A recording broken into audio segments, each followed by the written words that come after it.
Hi, I'm Steve Nathans Kelly, editor of Streaming Media Producer. Today I had the chance to speak with Matt Schuster, owner and executive chef of San Francisco-based Canela Bistro and Wine Bar. Recently, Matt, who's been doing cooking classes around San Francisco for years, has begun teaching them online, along with local sommelier partners. In these live stream classes, students not only get to watch the master chefs cook a meal, but they are actually provided with the ingredients and can cook along in their own kitchen.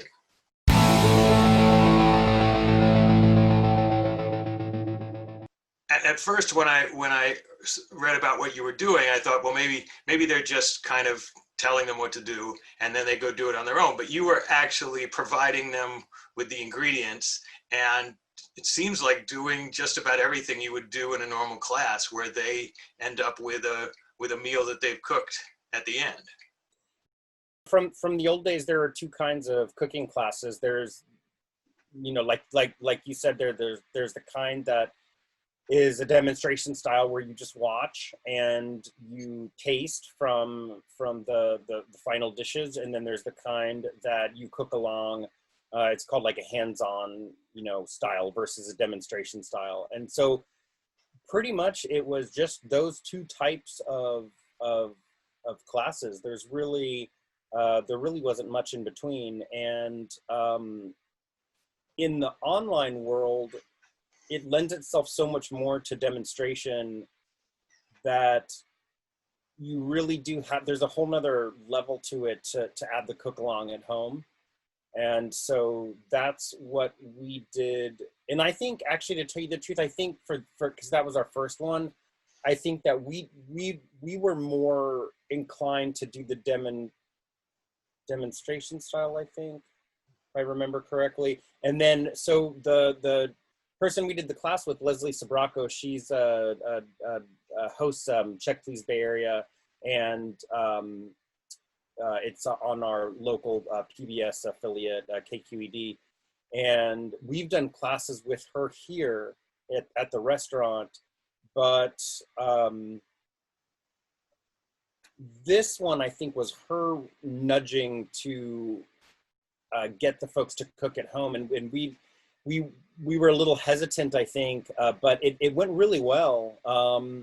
We've done these kind of cook-along things in a more simple format over streaming, but not, not with all of the elements that we had in this particular class, because we were going back and forth between three people. Between myself, I was cooking the paella, Leslie, who is a master somm, she was talking about the wine, and then Paul, who is our front of house supervisor and basically in-house somm, was going back and forth with the wine with Leslie, because Paul really knows the wine very well. How much sort of two-way interactivity was there? I mean, were you able to, I guess you had about 25 students, right? And then were you able to actually kind of look at what they were doing or kind of answer their questions as the process went along?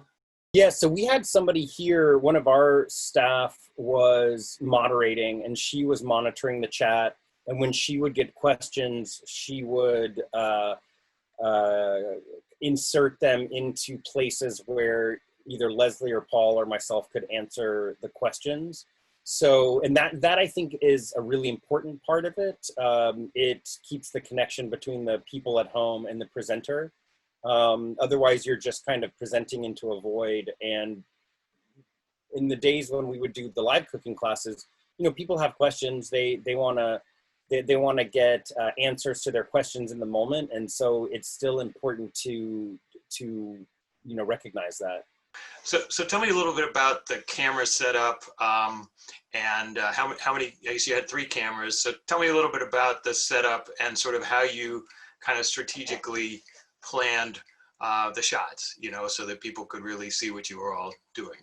We have a backyard at the restaurant here. It's a shared backyard with the tenants above, and it doesn't have tables and things. It's not, we don't serve out there.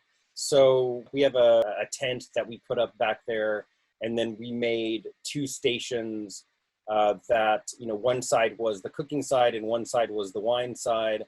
And we had them far enough apart where we didn't have to wear masks to do the presenting. We were really concerned about that, although I don't know really how much of a really big deal, it is right now, because everybody certainly knows what's going on. But, since we did it outside and since it was spaced apart, we thought that it was okay.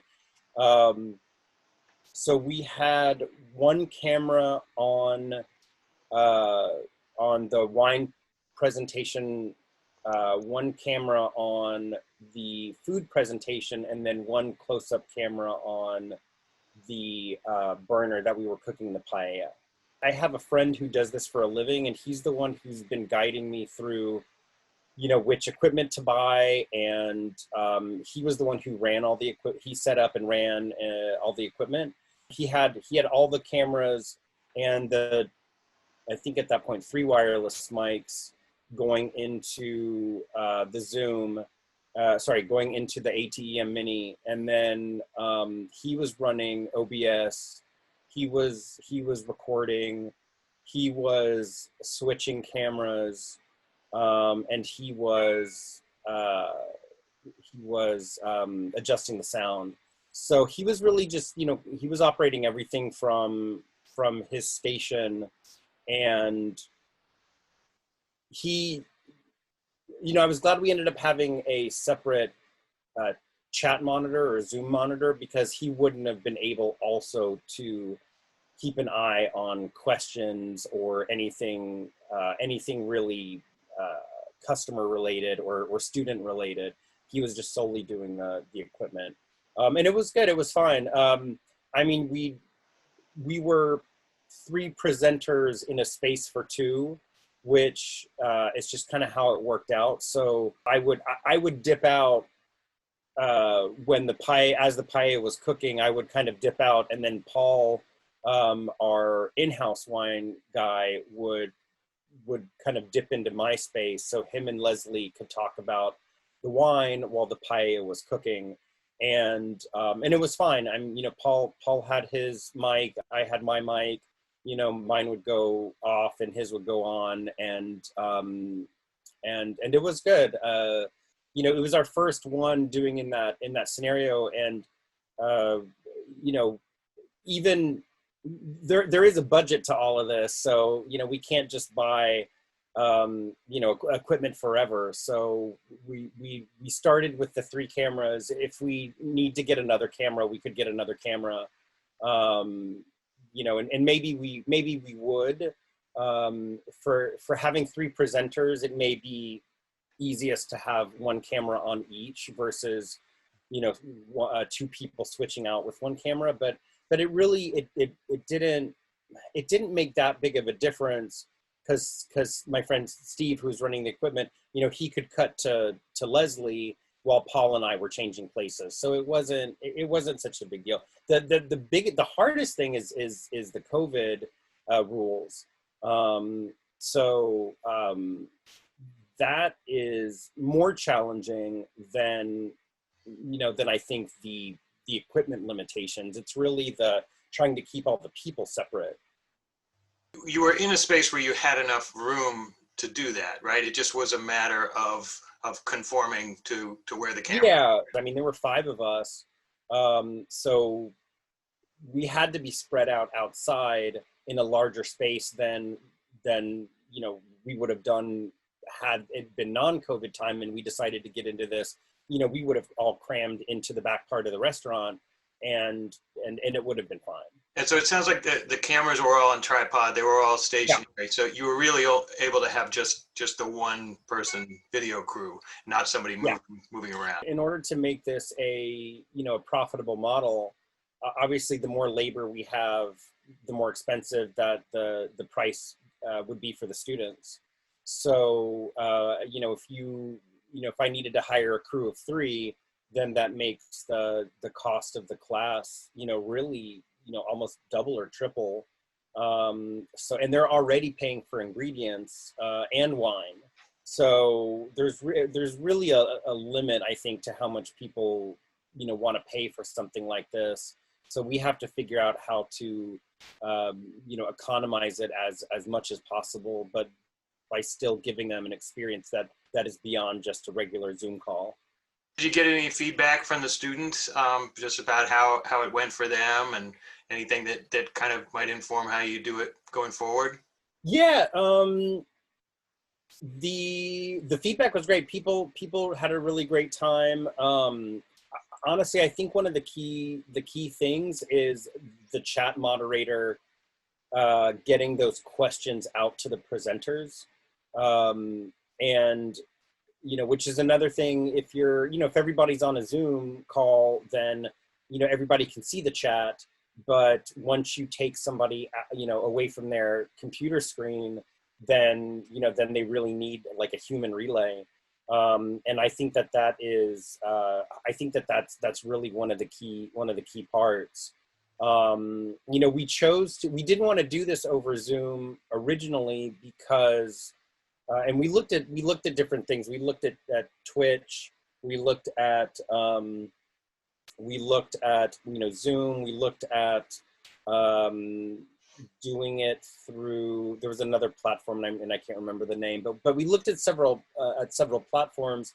And the reason that we wanted to not do it over computer is, or even really iPhone. Well, we didn't want to do it over computer because we didn't think that the video quality was going to be where we wanted it to be for food. So then the other choice was doing it over iPhones or iPads, but that had its own set of complications. Certainly nobody wants to give up their phone for a couple of hours to tie it into a presentation. I didn't feel that having it done over iPhones was going to be a good long-term solution. Ideally, we would like to be able to send the equipment out to do this in the field. And if you're relying on, 3 or 4 people's iPhones, then that only works if everybody's there at that moment. Or you have to buy, iPads that you keep just for going out to an event. And, we ended up getting the Canon SL3s, and they were really very, very affordable. They were like around $500 a piece, and which is about the price of an iPad anyway. Even with getting inexpensive SLR cameras, by the time you get the cameras and the lighting and the cables and the microphones, and the ATEM, which was out of stock everywhere. In fact, that's how I got in touch with Samantha, because we had this class on the books and we had all the equipment but the ATEM, and we were on back order at like five different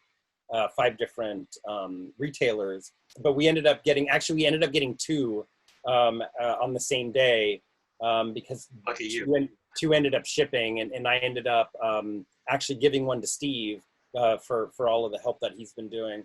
But even with, I want to say we probably spent like, I don't know, around 4,000 or something like that, which, isn't in your world isn't really a lot, but in my world is, it's an investment, and we definitely need to get a return out of.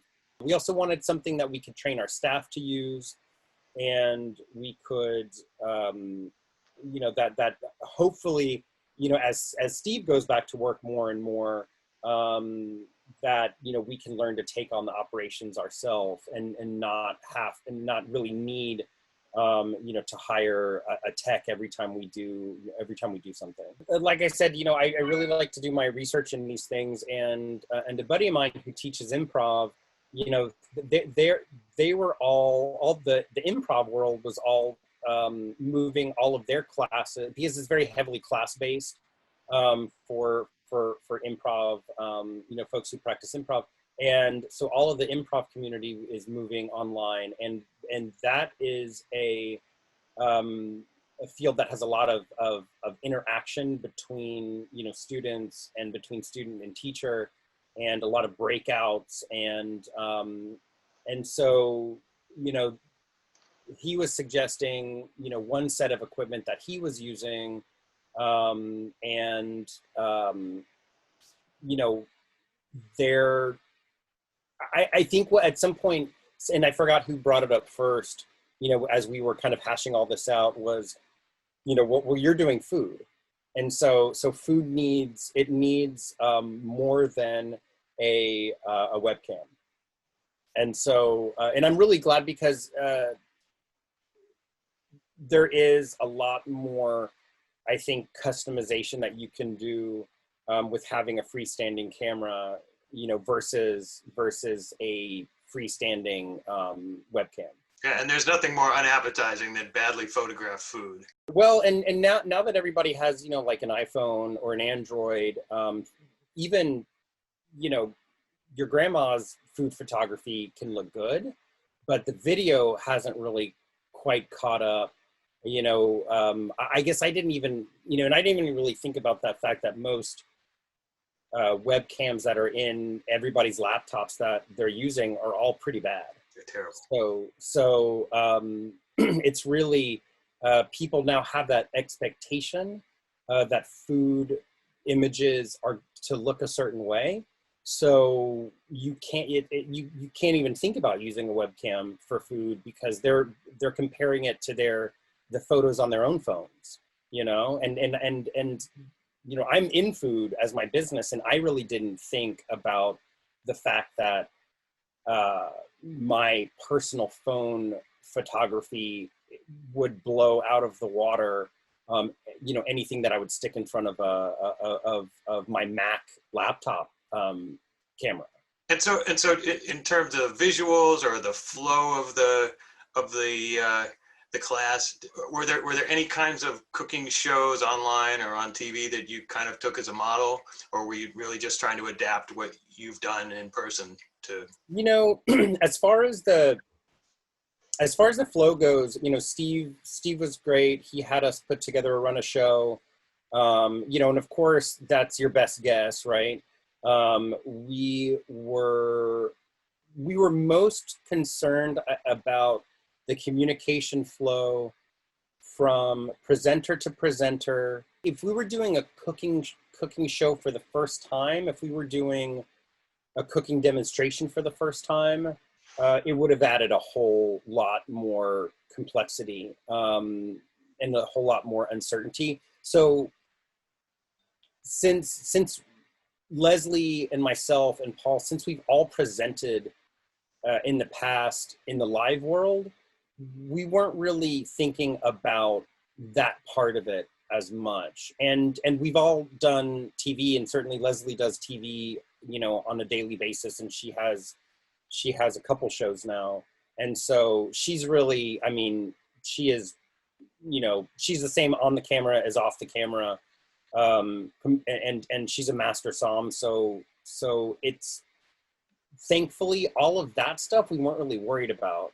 It was all the other nuts and bolts, you know. And you know, we originally, before we decided to do it in the backyard at the restaurant, we were thinking at other venues that we were trying to find an outdoor kitchen space that, you know, was like set up really nice. And but then it all came down to the internet, and we didn't want to rely on somebody's internet connection that we didn't know, in a space that we didn't know. And so we just so happened here at our restaurant, we have two